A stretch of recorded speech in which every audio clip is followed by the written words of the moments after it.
Dante's a no-holds-barred, unrelenting, never say die, just not gonna give in. If anything sort of confronts him, he's ready to go up against it.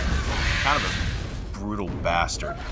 Dante's not a good guy. He's like, ah! He's a guy who kicks down the doors of hell, quite literally. Kind of a cuck, basically.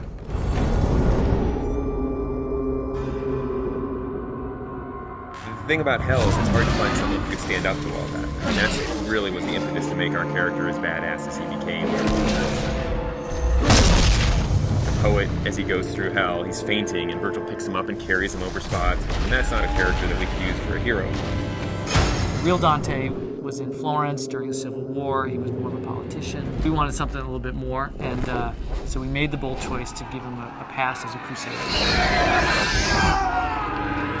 He's had a pretty tragic and, screwed up past. A lot of things in his past that haunt him. He's definitely not some straight sort of action hero. I like the fact that he's a little bit more human. I mean, obviously he's wielding this giant scythe that most of us couldn't lift, and I know because we built one for Comic-Con. So he's definitely, superhuman in that sense. But there are certainly moments in the game where he's not sure if he can go on. I think the story kind of demanded that he be a little bit more complex.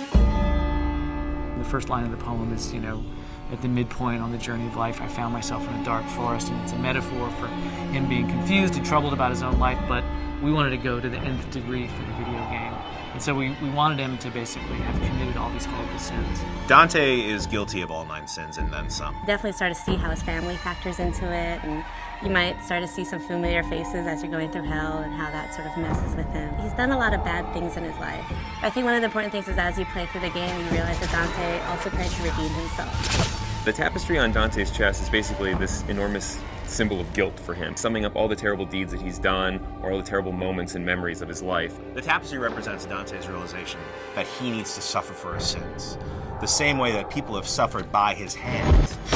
Remembering things, he's remembering horrible things, so we wanted them to be like nightmares, And we knew that we wanted a really cool mechanism for showing those kind of flashbacks in the game. He's literally wearing the sins of his past sewn into his chest, and he's the one who's sewn them in there. We unfold his past transgressions through a series of flashbacks. Start to discover how much of a bastard Dante really was. Greed specifically is a turning point where you've discovered a lot more about Dante than maybe you even want to know about. Greed's a little more of a cerebral level. It's about puzzles. It's this very mechanized place with gears and motors, as opposed to most of hell, which is very organic. It's in a lot of ways the most hellish level. People are being tortured there in ways that you haven't seen yet. It's almost a big stone factory of torture. One of the big set pieces of Greed is the Wheel of Fortune. Everything in Greed is kind of controlled by this twisted wheel of possibilities. The Hoarder Waster are actually 2 characters in the poem. We've combined them into one. Technically are 2 people, but they've been sewn together.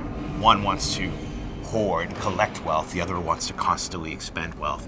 And they're stuck together for an eternity to sort it out amongst themselves. Greed is all about torture and teasing people with the allure of gold and ripping them apart as they reach for this. Totally different sort of environment. You got molten gold sort of dripping on the sides. It's a complex level, but it's pretty fun to go through. Greed's an interesting level because it's really kind of the beginning of Act 2 in a lot of ways. You're going to leave Greed behind, descend down into the 5th circle, and which is anger, and that's where the putrid swamp of the river Styx begins.